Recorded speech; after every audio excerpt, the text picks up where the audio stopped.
qu'au vu des événements, nous sommes en droit de nous poser cette question par rapport à notre devenir. Si nous prenons notre gouvernance provinciale, quelle est notre vision?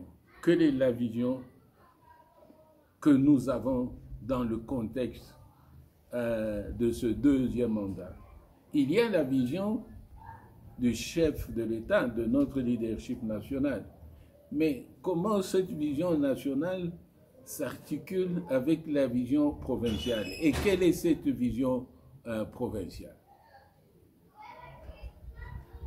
Nous entendons les cris de détresse de notre population. Nous mourons de faim, en un mot. Nous ne sommes pas bien, nous mourons de faim. Quand une population dit « nous mourons de faim », traduit tout. C'est-à-dire que ses besoins fondamentaux ne sont pas satisfaits.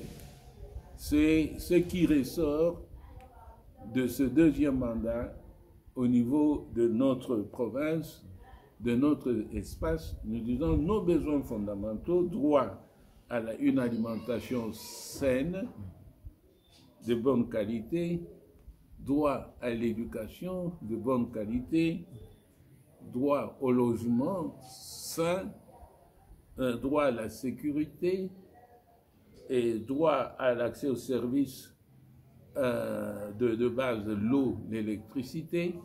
C'est ça qui fait que ce sentiment de la population qui dit non, nous n'avons pas satisfait nos besoins fondamentaux. Alors que le leadership national a injecté des ressources dans notre espace. Mais malgré cette injection de ressources, nous continuons toujours à dire non, nos besoins ne sont pas satisfaits et nous avons vécu on peut dire, dérapages. Il y a eu des dérapages où nous-mêmes nous plaignons à haute voix que ces ressources n'ont pas été utilisées à bon escient. C'est ça nos points d'interrogation. Est-ce qu'en injectant comme ça des ressources telles qu'on l'a fait durant le premier mandat, est-ce que nous pensons que nous offrons un modèle de développement avec une vision qui s'articule avec la vision du leadership national pour impulser le développement de notre province, de notre espace et par ricochet le développement? Est-ce qu'on peut compter sur l'apport du Kasaï oriental? C'est ce que nous ne ressentons pas. Et c'est ce que je dis, attention, ça peut être un guet-apens, un piège. Quel est notre rôle? Quelle est notre vision? Nous avions tous les slogans, chaque fois de dire Bukalenga Bouet, Bukalenga Bouet, Bukalenga Bouet.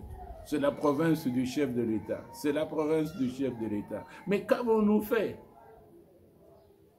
Qu'avons-nous fait pour profiter de Bukalenga Bouetou? C'est la province du chef de l'État, c'est la vision du chef de l'État. Et hélas,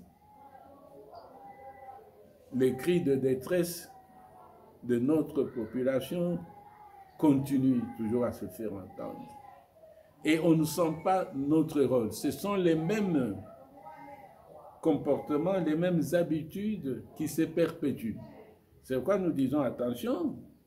Avant, nous qui avons vécu avant l'indépendance, même aux premières heures de notre indépendance, même sous disons le régime de Mobutu au début, nous étions le grenier agricole. Nous qui vivions au Katanga, nous attendions chaque fois ce que le sol produisait ici au Kasaï.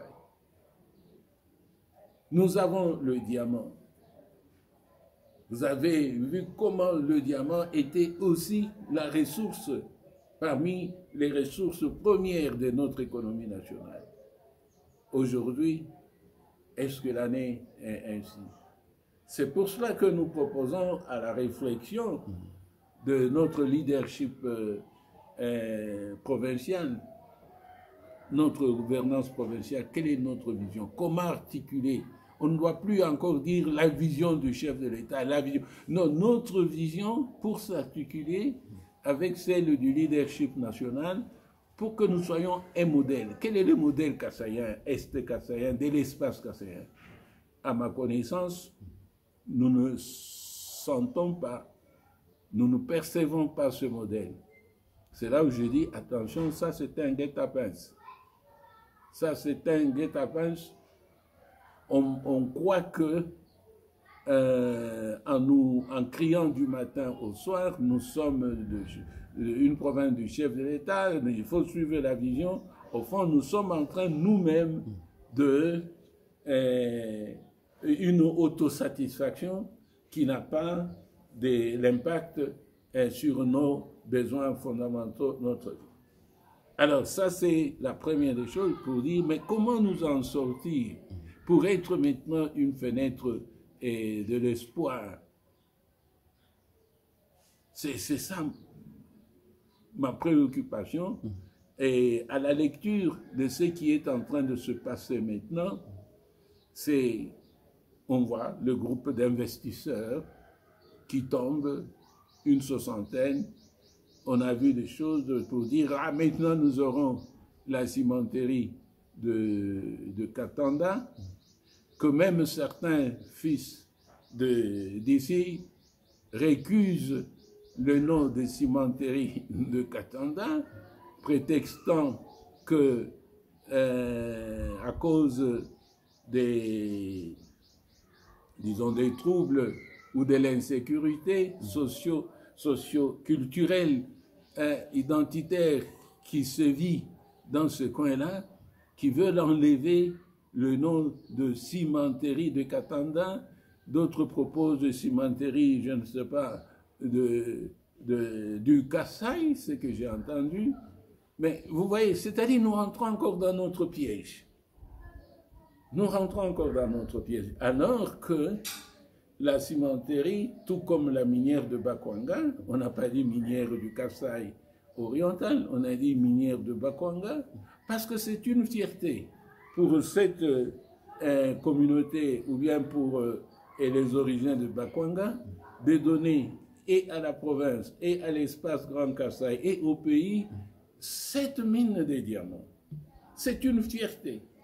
La minière de Bakwanga, cette exploitation du diamant, disons, elle est fédératrice. Donc tout le monde se reconnaît, c'est chez nous, là-bas.